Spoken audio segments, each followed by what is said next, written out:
Jacobs is a best-selling author. He's a military analyst for NBC News. He's a Medal of Honor recipient for his service in Vietnam, a true American hero. He is one of the most humble men that I know, and always proud to bring him to the airwaves. Colonel, welcome back to the show, sir. Thanks. Good morning, Joe.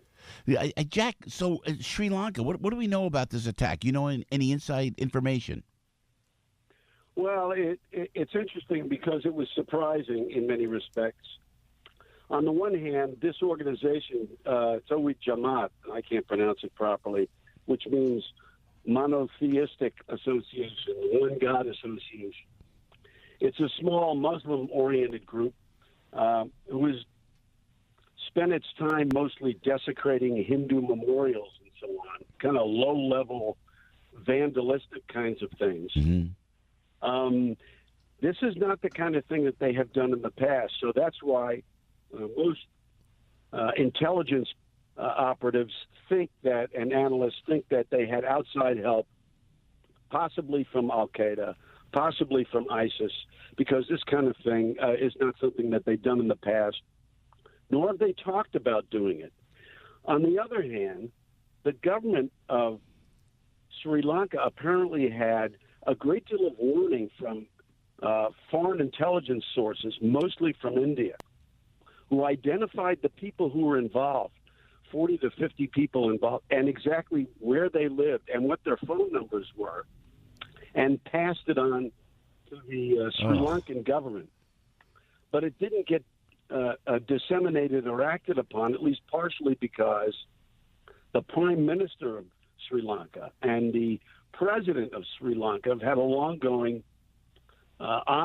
feud, so they didn't share any information. Indeed, they never went to the same meetings, and as a result, the information that was given to them by the Indians never got passed along, and they never acted on it.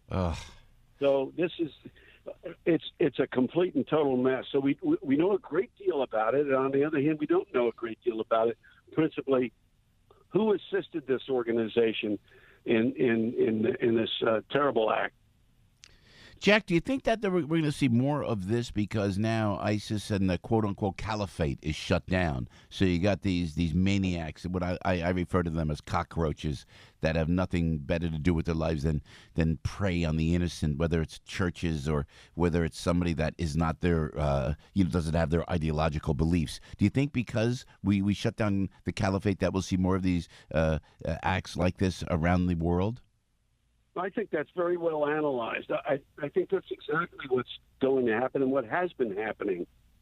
It's interesting to see in Sri Lanka where the Muslim population's about 7% or so. The Catholic population is about 10%, and almost everybody else is Hindu, that the Catholics would be the target of of this organization. And I think it's precisely because of what you're talking about. Now stripped of their caliphate, which is a terrain-based organization. It's supposed to be a state. It's supposed to hold terrain, have a government, and so on. That was their whole objective. Now that they've been destroyed and stripped of that, they've done exactly what Al-Qaeda had done when they got kicked out of Afghanistan by the United States over a decade ago. They fragmented and turned into lots of little cockroaches. So the good news is they've been defeated. The central government, as it were, has been defeated. The bad news is the central government has been defeated, and they split up into lots of fragmented pieces, which are much more difficult to identify and target until, as we saw here, it's too late, Joe. Yeah, in response to the attack, the government has cracked down on social media. Colonel, it's a wise strategy, I guess, but why didn't they do that beforehand, right? Well, I mean, that's the question. The government of Sri Lanka apparently had information that could have caused them or should have caused them to act before, not just shutting down social media, which they can do in a lot of places except the United States. But to go arrest these people, they knew exactly where they lived. They knew the movements of the leader of the organization. They knew their phone numbers. It's interesting that right after the event happened, the government shut down social media and immediately arrested 40 members of this organization. You can only do that if you know exactly where they are, who they are, and who's responsible for all this. But as I mentioned before, the really interesting thing will be, and this is pursuant to your observation about the fragmentation of the enemy. Yeah. It'll be interesting to see who helped them out. We'll know that soon enough, I suspect. And Colonel Jacobs, what should the reaction from the United States be? How should we react to all of this? Well, I think we've got to redouble our efforts to share intelligence information.